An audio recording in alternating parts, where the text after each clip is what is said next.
Hello and welcome to the Moonshots Podcast. It's episode 240. I'm your co-host, Mike Parsons, and as always, I'm joined by Mr. Mark Pearson-Freeland. Good morning, Mark. Hey, good morning, Mike. Good morning, listeners, viewers, subscribers, and Moonshots family members. Boy, Mike, it's sad of me to say this, but I think even though we're coming to the end of our fantastic series on journaling, we do end on a great high today with the topic of conversation from Julie Smith, don't we? We certainly do. And this is a refrain that you and I are constantly saying in the show. And I promise you, listeners, members, and viewers, we're not stealing this from her. We're always saying we weren't taught this stuff at school. Everything we do on the Moonshots podcast, we're trying to fill the gap between high school, college, and life. And this book is all about that, isn't it? Yeah, that's exactly right. So without further ado, we're going to dive into Dr. Julie Smith's book, Why Has Nobody Told Me This Before?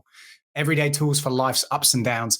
Like you said, Mike, it seems surprising to me just how many shows we've done and are still doing where I'm learning something that I just don't believe nobody's told me before.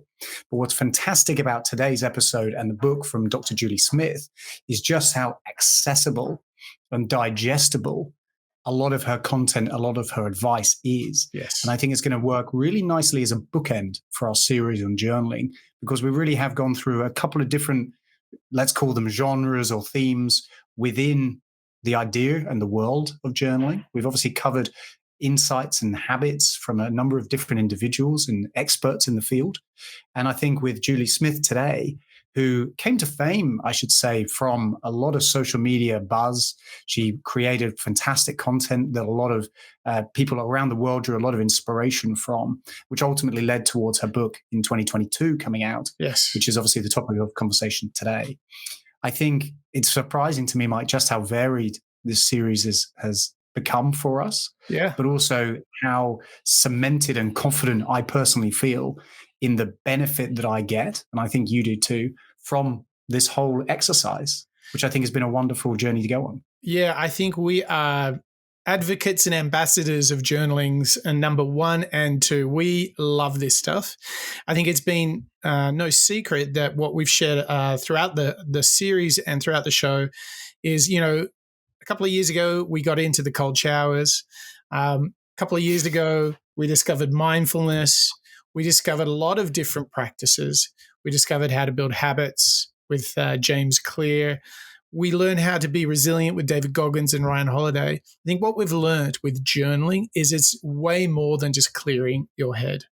And we're going to start there today with clearing your head, but it doesn't end there today with clearing your head. So if you want to discover your creativity, your mindfulness, and just generally feel better in your day, we've got the show for you.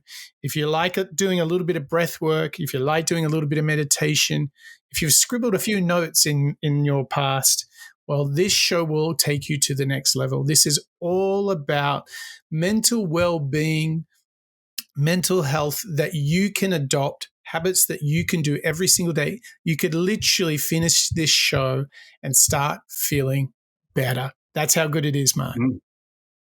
You know what, Mike? That's a great promise. And the reason why I like that is because it's single-minded and digestible. A lot like the content that comes out of Julie Smith. So why don't we kick off, Mike, and introduce the rest of our listeners and members to some of the work by Dr. Julie Smith by giving Julie the chance to provide for us today 3 tips on staying aware. If you want to stop overthinking everything, then here's 3 tips to get you started. Number 1, and this is crucial, is build your awareness of when you're doing it. You can't stop doing something if you do it when you're on autopilot. So start by journaling at the end of the day, and then over time, you'll build your awareness of it when it's happening. Number 2, use an anchor to bring your attention to the here and now. When you're overthinking, you tend to be focused on the future or the past. Using something like mindfulness can help you practice choosing where you focus your attention. Number 3, try to balance out those worst case scenario thoughts with some best case scenario thoughts. We tend to overthink when we're anxious, and that's when our minds catastrophize. So try to balance out those thoughts with the alternative, which is the best. Right. So there we go, Marky Mark. Look, you've got so much to unpack there. The first thing I want to say is this is very consistent with our study. What we've seen, if we go right back to Stephen Covey, Napoleon Hill, Dale Carnegie, so the heavyweights of self-help, they talk about don't dwell in the past. Obviously, there's the power of regret with Daniel Pink. You can use regrets to power you going forward. The key thing is not dwelling in the past, because those things have happened. So why would you keep reliving them and going through all the pain again? At some point, you should be good with it, put it in a box, it's done. Likewise, what's really interesting about this thought from Julie Smith is that you can stop worrying about the future, because here's the interesting thing we've learned on the show, Mark, is the future hasn't happened. So if you're worrying about it, here's the crazy thing. You're actually giving emotional state to something that's yet to have occurred.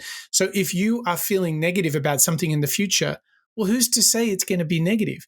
You're almost preempting your emotional state because of your concerns, your fears, and so forth. What Julie Smith is saying is if you start journaling, you will notice that you have the capacity to dwell in the past, or you might worry about the future. And she's saying, hey, use your journal as a tool to reduce this. Some might call it the monkey mind, which is something, you and I talk about a lot. Yeah. Maybe it's just thinking too much. At some point, I would make the case to you, Mark, that if something has happened in the past, you should accept it, analyze it, and get that you-know-what over it and move on. Just like if there's something worrying you about the future, then you ask yourself, what's the worst that could happen? And go about improving on that and de-risking that thing. Because you know what? Life is imperfect. Life is full of challenge. And what we've learned, Mark, is that every successful person who's shot for the moon is full of self-doubt, fear, and uncertainty. They develop tools like those of Julie Smith's to get through those. They don't let those feelings of dread or worry overtake them. I think this is like so critical as a starting point. If you feel like you overthink, start getting it out on paper, start writing it on your laptop, get it out, like just purge the system, right? Yeah, look, I've got, here's one I made earlier, got my journal right here, Mike. And I would bet you 90%, perhaps, maybe higher, of a lot of the early journals that I was doing were utilized just to try and get that noise out of my head. And that was valuable to me because then it helped me be reminded of exactly where Julie was taking us in that first clip and where the build that you were just taking us on, helping us stay grounded, helping us, stay present, I guess is another way of putting it, to the extent where we're not catastrophizing, to use Julie's word, and going a bit beyond ourselves, because we've all done this and it's very, very easy to do, worrying about what somebody else is thinking or doing or saying, maybe even about you behind your back. We've spoken about email bombs when they come into your inbox and immediately it ruins your day. But at the end of the day, you don't know what tone it was sent in. Right. It's very much an interpretation on our side. Yes. How we choose to interpret other people's behavior. Yep. And I think what's been really interesting for me through the act of trying to get into journaling and now doing it pretty regularly is that it helps me remind myself to do the same thing. So rather than me worrying about what other people are going to do or worrying about how I'm going to react to something when the activity hasn't even happened before, it hasn't happened yet, it's something that helps me kind of rein myself back in. Yes. And that's been a really valuable experience, I would say. So to take this further, this is exactly what we learned in The Power of Now, because what Eckhart Tolle basically says is, what's the point of being in the past, right? Why would you keep returning to the past? And then he makes the point, well, the future hasn't happened. So the best and only place you can be is in the present, right? Yeah.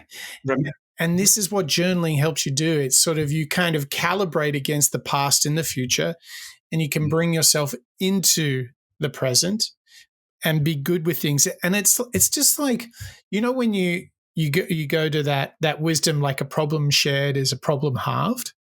I think you can see what a journal can be exactly the same. That when you write down your problem, there's automatically some sort of upside for you as the author, because you're just getting it out of your head, you're articulating it, you're coming to terms with it.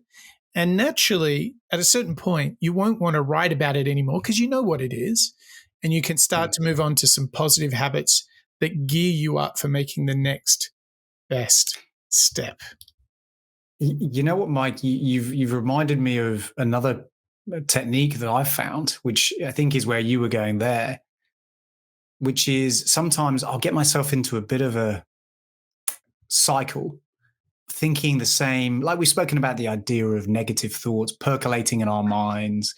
When you obsess over it too much, it kind of becomes reality, doesn't it? That's when you get those physical pains in your body because you're holding in all the tension. Sometimes I've found myself writing about certain emotions or frustrations, and after maybe 2 or 3 or maybe more entries, I'll start rolling my eyes as I'm writing it again. And I think, why am I still obsessed over this thing? You're right. Why is it ruining every day? Yes. And you're right. It's like a bucket of water. You have to go on that journey to then appreciate and realize, why am I being this closed-minded? Why am I being so, why am I putting in the blockers for myself? Yes. Why am I the red lights, to use Matthew McConaughey's terminology? And you're right. It's a wonderful reminder, isn't it, to keep it clear for yourself. Yeah, I think without journaling, our minds are like these pressure cookers. And what happens is the pressure builds up and the monkey mind is running rampant through our lives. Whereas what we have the chance to do is to let the hot air out, let the pressure out, come to terms with things. And, when you see people in popular culture, particularly sportsmen, who are cool under pressure, right?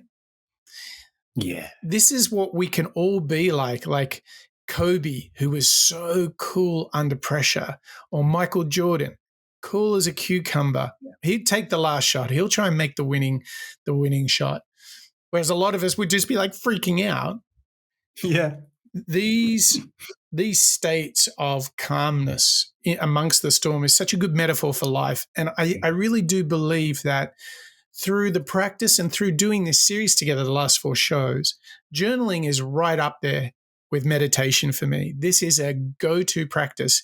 And I will credit, an earlier show, I think it was Julia Cameron, Artist Pages, the idea of getting in front of your journal for 20 minutes and just getting it all out every morning is one of the most powerful experiences to quell the monkey mind, to stop overthinking. You structure, it's like Marie Kondo's gone in your mind, she's cleaned house, and you're good to go.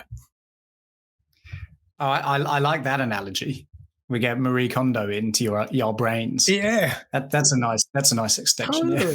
Totally. So, Mike, we're hearing Eckhart Tolle here. We're hearing Power of Regret. We're hearing Marie Kondo. Is there nothing that journaling doesn't seem to interact with and touch? Well, later in the show, we are going to try and go full circle because Julie Smith does such a good job of talking to these topics. But I think what we've found, and we certainly talked about this in the Master Series, is that journaling gives you the chance to clear the mind, explore creativity and possibility, and thirdly, to give you a chance to come to terms with your ikigai or your purpose.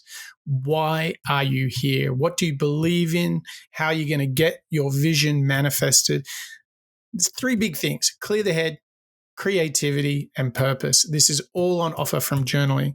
And if you are a member of the Moonshots Master Series, you can go and listen to the recently published Journaling Master Series. And boy, there's a lot of goodies in that, isn't there, Mark? I tell you what, there were a heap, in fact, of tips, tricks, habits that helped all of us, Moonshots family, as well as our Moonshots members, really maximize, understand, and put into practice some of those tips and tricks from these mega individuals that we covered, Mike, on the journaling show. Now, those individuals, though, always deserve a little bit of a shout out. You know, I have a little bit of a penchant for not only writing about these individuals in my journal, but also celebrating them week in, week out.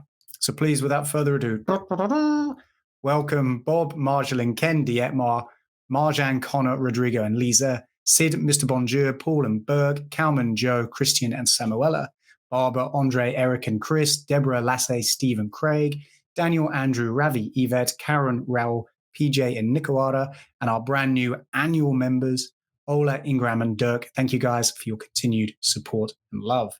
Hot on those heels, as always, are Emily, Harry, Karthik, and Venkata, Marco, Jet, Roger, and Anna, Raw, Nimelin, Diana, Christoph, Denise, Laura, Smitty, and Corey, Bertram, Daniela, Mike, and Dan, Antonio, Vanessa, Zachariah, Brian, Catty, Austin, and Fred. Guys, thank you so much once again for tuning in, supporting the Moonshots podcast. And also, just as a reminder, if you don't already know about it, go and check out the Master Series, because that is a set of episodes that are made just for you guys. That's right. Yeah. So if you'd like to become a member, head to moonshots.io, click on the big members button. You'll get access to Moonshots Master Series. And I think we have officially validated, it's ISO certified, that you will get lunar-powered good karma for becoming a member of the Moonshots podcast.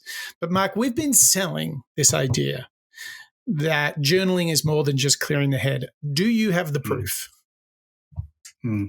I think, Mike, I'm going to pitch you and all of our members and listeners that I do have the proof. So next up, we're going to hear Dr. Julie Smith now talk to Ali Abdaal about how all of us, not only those individuals who are already aware of journaling, but all of us at home who might be thinking, is this something for me, can actually get in touch with our core beliefs and start to hack our habits with journaling. I'm a person that gets things done. I'm a productive person. I'm a sort of whatever. That means that kind of anything underneath that, which is basically everything else in life, becomes easier to do.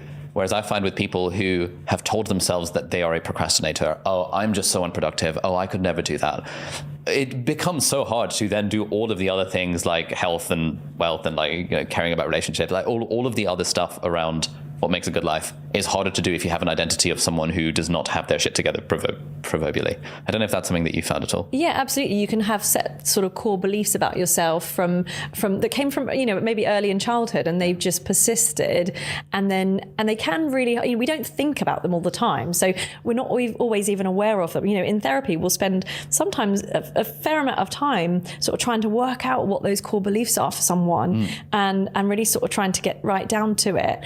And once we get there, there's often this sort of light bulb moment for people where they think, yes. And because you don't really think about your core beliefs all the time, sometimes never at all, but they're that template that was perhaps set up for you early in life that is your template for the world. So it's your idea of, they're often I am statements. So it might be, I don't know, if it was something negative, it might be I am unlovable, or I am unlikable, or something. Or it might be what to expect from other people. So other people will abandon me, or other people will hurt me, or something about the world. So the world is a dangerous place, or something like that. So those core beliefs are things that kind of sit under the surface and influence the choices that we make, but we don't necessarily consciously think about why we're making those choices. We have an urge and we go with it because we always did.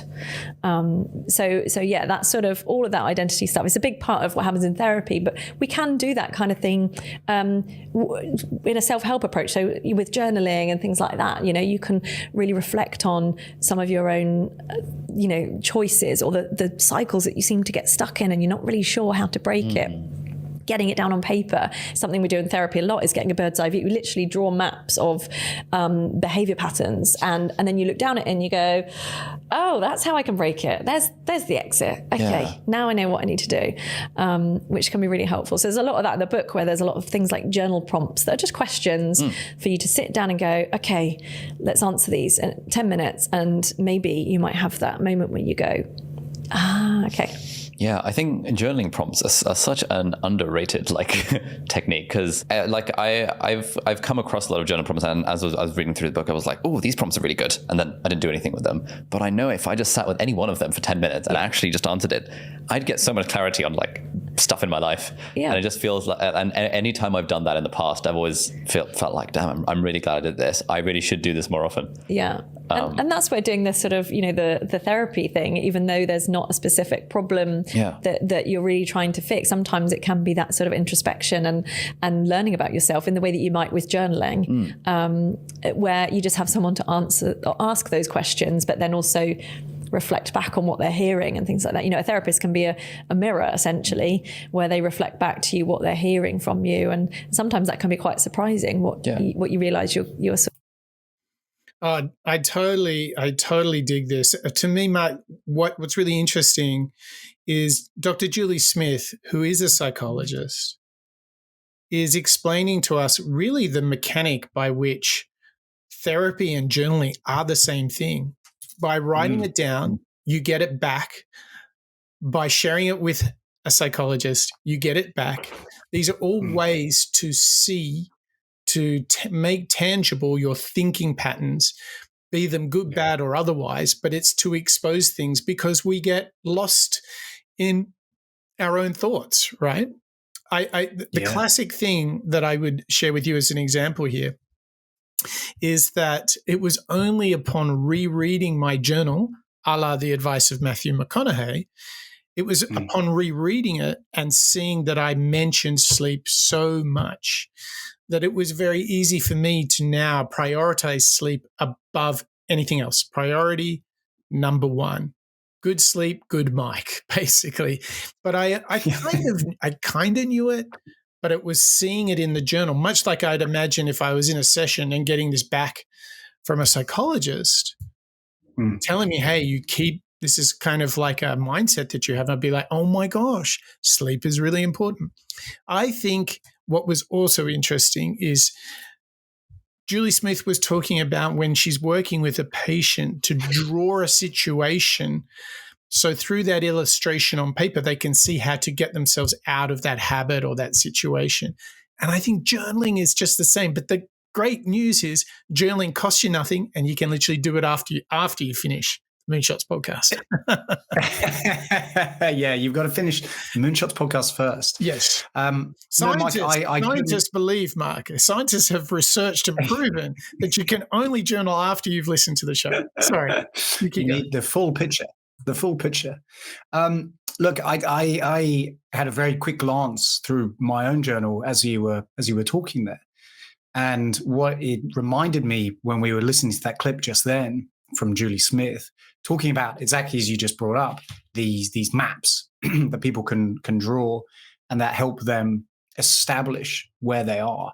A lot of the time, my use of my journal, and it's reminded me of this, it is not just a static word by word experience. I do bring in, maybe not doodles, but when there's a decision that I need to make, something that's keeping me up at night, I'll bring in some second order thinking. Yeah. I'll bring in some pros and cons list and I'll work on my why. It can be this dynamic artwork, I suppose, is one way of putting it. Yeah. Maybe Julie would go that far because you're using your journal as a mirror. So in a funny sort of way, you are interpreting yourself through that process as well as you are relieving yourself of that monkey mind and the stress and so on. So what I find particularly beneficial there, exactly as you've started to use it as well, is referring back to some of your previous moments or entries. And it becomes this wonderful little treasure chest, I suppose, where you can look for those patterns. You can seek out, how did I react that last time? Now, I remember there was some thing that woke me up a couple of weeks ago. What was it? Now, let's have a look back. It's almost like a little written history, isn't it? And that's where we can really learn, I think, about how we react to things. But also, go on. I was just going to say, if you type out your journal as opposed to handwrite it, and there's many reasons why, we've heard in this series why handwriting is a very good connection, hand to heart connection. But here's the crazy thing. I type mine and it works great for me typing, so that's okay. Do you know what I just realized? I could upload my journal documents into ChatGPT and ask it to tell me the main themes. You could do. But could you believe how powerful that is? Take a year's worth of journal. Tell me the top 10 things I'm always struggling with. Oh. How good would that be? Now that would be. I have a feeling we might need a journaling round 2 series. Oh my gosh, ChatGPT powered journaling. But this is the thing, isn't it? Though you can do things like, "How am I feeling now?" But you could also, a journal prompt that I've done recently is explain how the work that I have at the moment is connected to my purpose. Yeah. This is really good because sometimes when you're feeling a little bit flat or tired or a little bit lost, that exercise of connecting, here's what I'm working on right now and here's how it's part of my purpose. If that connection is tenuous and you find yourself struggling to make the argument, ooh, big insight, right? Well, I'm a bit off track right now. And this exercise, this prompt is helping me understand that. And, prompts, oh my gosh. We've talked a lot about prompts. Ali talked about prompts with Julie there. They are the way to open yourself up. And you just Google journaling prompts. I've talked about them on many shows. So just go through any of the recent journaling series, and I mention a lot of my favorite prompts. But this is the opportunity space, isn't it, Mark, to go so much further than not only how you're feeling right now, but are you on track with the person you want to be? Are you going to leave the legacy that you want to live? Are you living the true life? Yeah. Are you living? And that can be so beneficial, not only when the going gets tough. Again, something that we learned from Matthew McConaughey, particularly, obviously the individuals that we covered on the rest of the journaling show series has helped, us re-establish and put in the foundations to do it as much as we can. But Matthew McConaughey was very, very forthright in calling out, you don't just journal when you're in a bad headspace. Right. Yeah. You've got to journal all the time, yes, as much as you can, basically, because then you recognize more of those behaviors, more of those aspects, more of the priorities, and so on. And that's something that took me a little bit of time during the first couple of months. Maybe it was a process that I went through only when I was feeling a little bit stuck or rough about something, but actually doing it more regularly, more positively, it becomes more artistic. Exactly as Julia Cameron was called. Yeah, absolutely. Absolutely. I mean, you could literally use your journal as a place to do a postmortem on, like, for our listeners and our members and our viewers right now, they could spend the next 7 days doing the following journal exercise. What went well yesterday and why? Yeah. And you don't have to get into any of the heavy stuff. What was great? What was great about it? What did I do? How did I do it? And why did it make me feel so good? What a great start to journaling. You don't always have to go into, the dark, stormy clouds of Mordor are upon me. The world is ending. Oh my gosh. Yeah. It can be like, hey, things are pretty good right now. I wonder why. Yeah.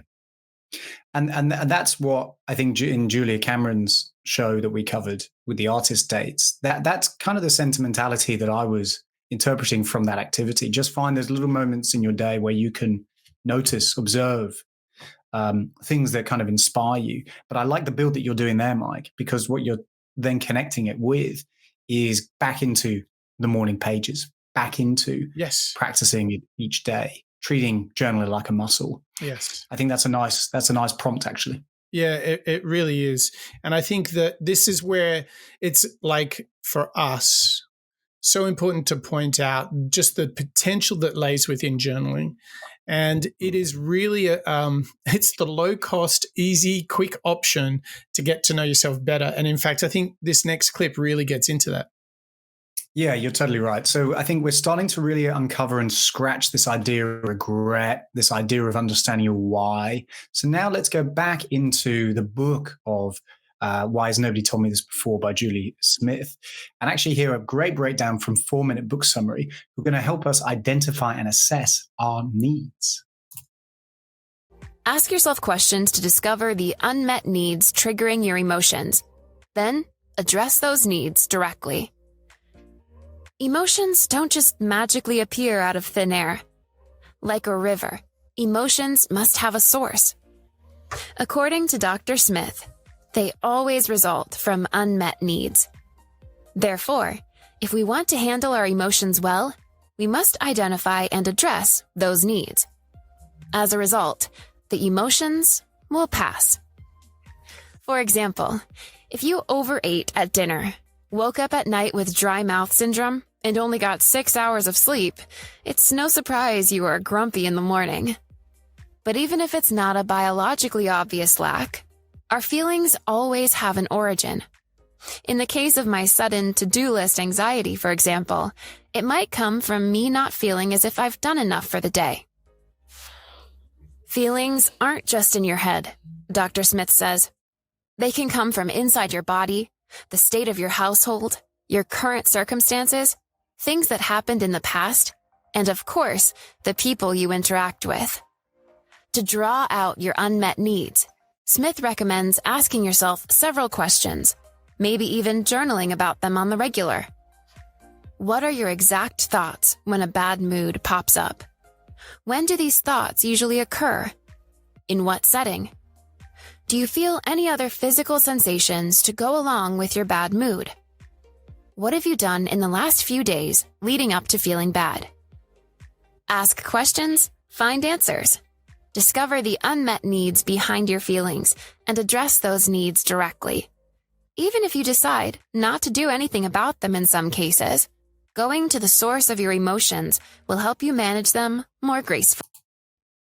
Yeah, it really is about being more graceful. And, I just want to come back to the insanely practical advice that we can give here, which is to take journaling prompts and work on them to deal with your emotions. So here's a couple of good ones if you've got uncomfortable emotions, right? Fear, anger, all that kind of stuff. You can ask yourself, and you would literally write this at the top of the page, and then you answer the question, what complex thoughts or emotions come up most frequently for you? Okay. Mm-hmm. Which emotions are most challenging to accept? Guilt, anger, disappointment, etc.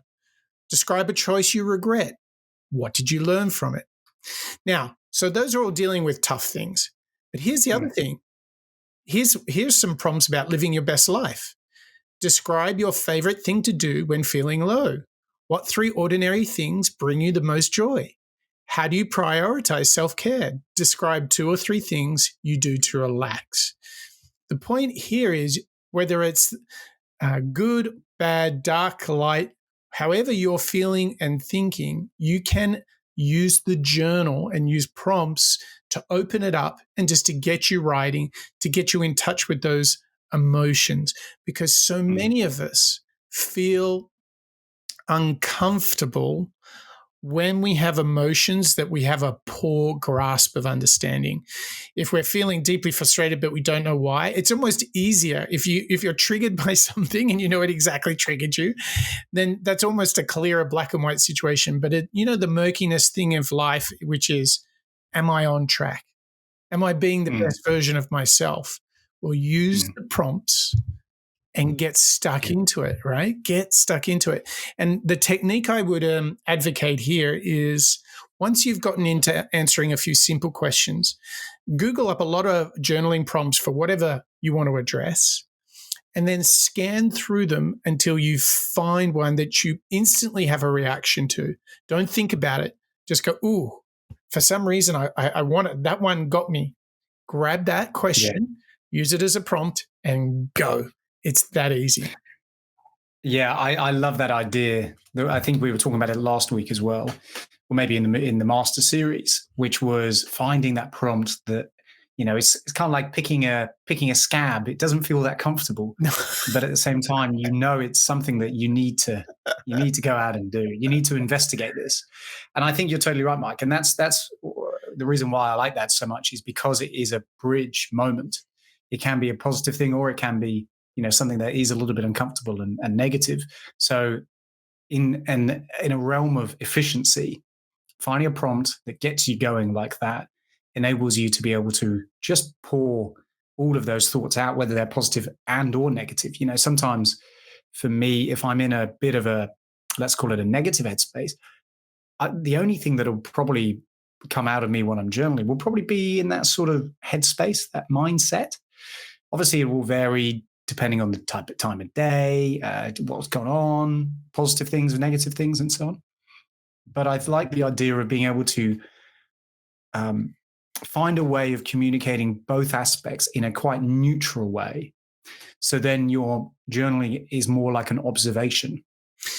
For me, it's always been quite practical and quite physical, in the sense of, this is what I've done, this is what I've want to go out and do. But the observation, finding a way of just noticing how you are reacting without reacting, would probably be the next level. Maybe I'm a little bit far away from. No, I'm totally with you. So what I feel that you're talking about is a what, how, why architecture. Here's what I'm feeling. Then you can start to explore, well, how am I feeling that? Like, in what situations is this coming up? And start to analyze it. And then the big chestnut, as always, is why. If you're feeling anger in these sorts of situations and you're actually coming to terms with it, the more you explore it, the more confident you'll become in actually understanding it and conquering it. So once you've got the what and how, for example, let's say it's fear, you're scared of something and you're like, what is it that I'm scared of? How is that fear manifesting? And like, what situations? And then you can go and say, okay, why am I feeling this? And if you can push enough on that why, on the other side of that is what you were just talking about, is that detachment. You're like, oh, I understand why I do that now. So I can now distance myself from that behavior. I can almost rise above it. That's it. I think that's the superpower, maybe. I think, Mike, you're probably nearly there if you're not already, from your experience with journaling, printing it out. You're going to load it into ChatGPT. I think the next journaling series that we'll probably do a book on will be yours. But I jest. But actually, what I find very, very interesting is, of all the topics that we've covered, these ideas of regret with Daniel Pink, these ideas of why with Simon Sinek, it surprises me perhaps that, or maybe it impresses me at just how much value I think a little book like this can give me as an individual who's trying to learn about himself, get a little bit more confident, maybe get a bit more focused.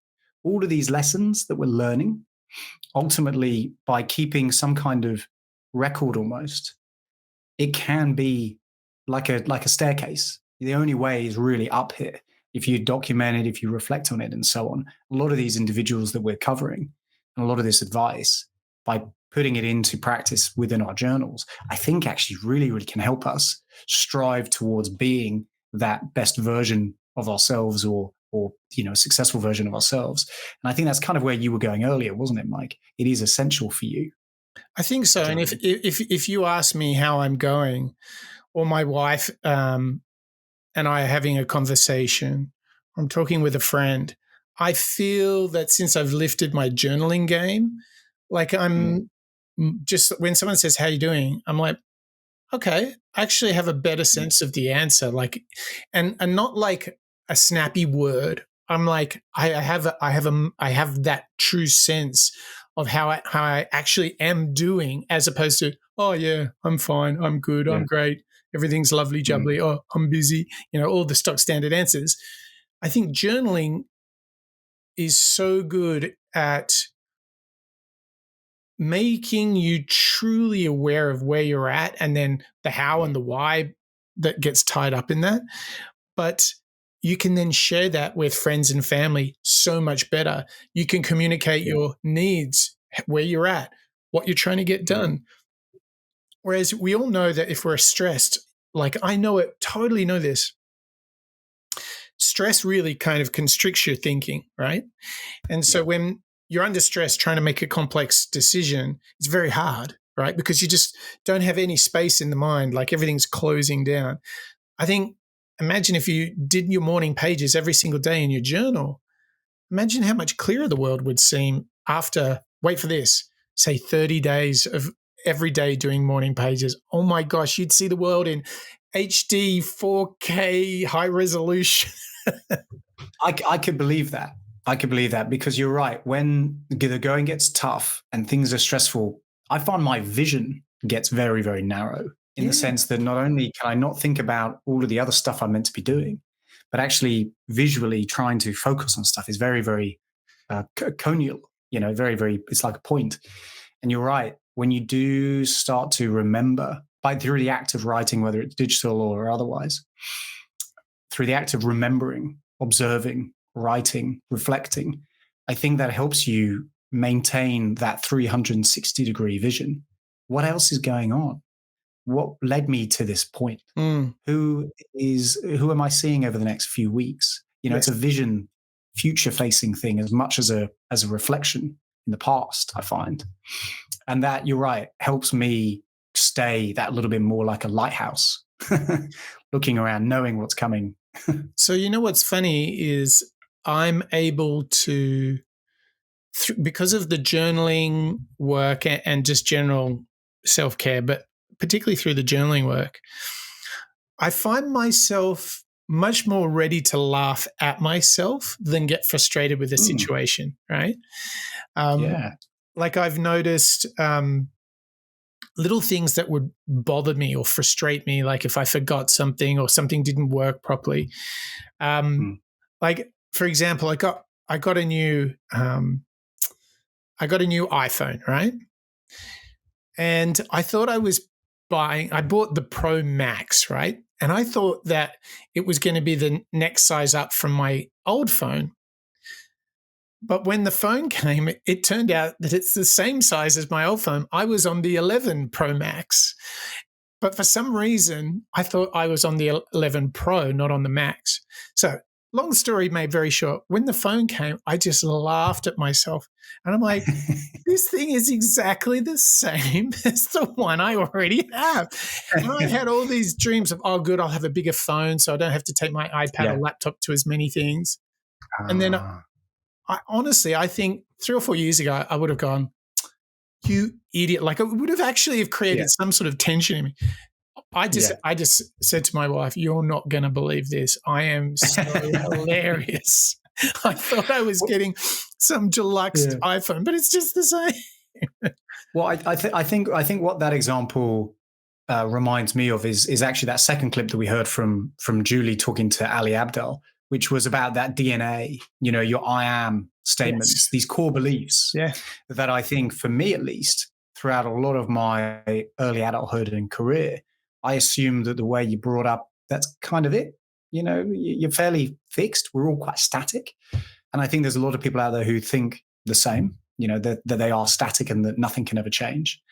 Whereas, and again, maybe we're really selling our journals today, Mike, but through the act of actually writing it down for me, I was able to not only, as you point out, observe and maybe have a little bit more humor with my reactions and observations, but also just the act of being able to change, being able to not get so irate with small things. Exactly. Or, that sort of, I like the humor piece, but even from like a frustration piece as well, a lot lighter and a lot more able to observe something that's happened and think, oh yeah, you know what? I used to get annoyed by this, but I don't anymore. Oh, that's the best, isn't it? That's the best when you're like, oh, I'm not going to let stuff like this bother me. Well, there's one thing left for us, and that is to let Julie Smith bring it home. I think we've really packaged up journaling, not only in this show, but in the series. For the members, they can check out the master series dedicated to this. But I think the argument that we would like to finish on is the universality of journaling. For everyone and everything, I think the journal has a job, don't you? Yeah, I think so too. I mean, Mike, maybe we'll just let Julie and Dr. Rangan Chatterjee close the show for us. I think you've made a great pitch, but let's now hear why exactly journaling is really an option for everyone. What is it you like so much about journaling? And is it one of those kind of, I'm interested as a therapist, are there some universal practices that, yes, we're all unique, we've all got different preferences, but are there some things that you found time and time again that always seem to work with people, and I guess is journaling one of them. Yeah, and you know, I guess for people who are able to access things like therapy or counselling and go to see someone and see that as something that's possible to them, it's fantastic, and there is so much potential in that. But there are also this huge group of people that don't see that as an option for them. Maybe they're just not able to talk about things, and so that's really where the idea of, you know, for everyone, actually journaling is an option. And even when I think about back when I was really young, anytime that I felt kind of full of emotion or something that I wasn't really clear on or able to understand, I would write stuff down. And I would always have that experience of, you write for long enough and you get this kind of, oh yeah, a bit of clarity on it. And back then I didn't have any guidance or knowledge about how to do that. It was just kind of expressive writing, I guess. And I always found that useful because I wasn't a big talker. And now that I have, you know, the knowledge around the research around, you know, the research on expressive writing and journaling in recent years has really opened that up and shown the potentials for it. And so when it's guided with specific questions, maybe questions that therapists would ask you, it enables you to then open that up in a private space and be able to get some clarity on things that if you didn't have access to a therapist for whatever reason, you might not have had access to. So that's why I think journaling is you know, a really useful tool. When people want to journal, or they think, okay, I like that, Julie, I want to give that a go. A question I often get asked is, well, can I just write them in notes in my phone as opposed to writing them out on paper? If people ask you that, what do you say? If it's the difference between doing it and not doing it, then I would say just do it, whatever your medium. And I always get hassled for being such a pen and paper person. I'm going to be such a dinosaur. People keep saying to me, you know, put everything into an electronic diary. And I'm like, no, I want my pen and paper. Look at this. It's handwritten. I can't do this stuff. I see other podcast hosts with their fancy iPads and it's a neat. I'm like, I can't do that. I'm total old school. I was like that when I was writing the book. I have paper that you couldn't see the desk because there was paper everywhere with notes and stuff. And it's just how I like to do things. So, you know, I can't judge anyone for being on the phone. But actually, if you're on a device, the reality is, if you want some quiet, protected time, that time's not going to be protected if you're on a screen that also has social media apps, news apps going ping, tell it, you know, oh, the news headlines, that kind of thing. It's all going to distract you. So I think if you want protected time, then, you know, put your phone in the other room, go into a different room with a pen and paper and see what comes out and see. But you could explore the difference. It would be an interesting experiment, right? Yeah. To see if you journaled with one and then the other for a week, how that experience was different. So you can play around with it. Play around with it. That's really the invitation, because I think, Mark, you and I have made such a case for journaling being for everyone and everything. And I'm just so glad that we've done this deep work to study journaling. I found morning pages through doing this series, which has really just been a gift, which has led to me feeling more calmer and peaceful during the day. So I'm delighted to have found that. What's the one thing that you found from this show or from this entire series, Mark, about journaling? Well, I think this whole series has really cemented the practice and the habit of journaling in me, probably for life. I think it'd be hard for me now to put it down and never pick it up again, because I just think we've learned together so much proof and a real grounded foundational proof that this is something that helps. So I think that's been really, really beneficial for me. But actually, the artist dates was a really interesting revelation for me. The idea of dedicating outside of your journal, dedicating some time for you to reflect, to be inspired, to maybe find some creativity, whether it's in an art gallery or a coffee shop or just on a walk, being able to carve out some time to really reflect and think about yourself, so to speak, I think has been quite an interesting little build for me, and something that I've tried to put into practice ever since we've been doing that, actually.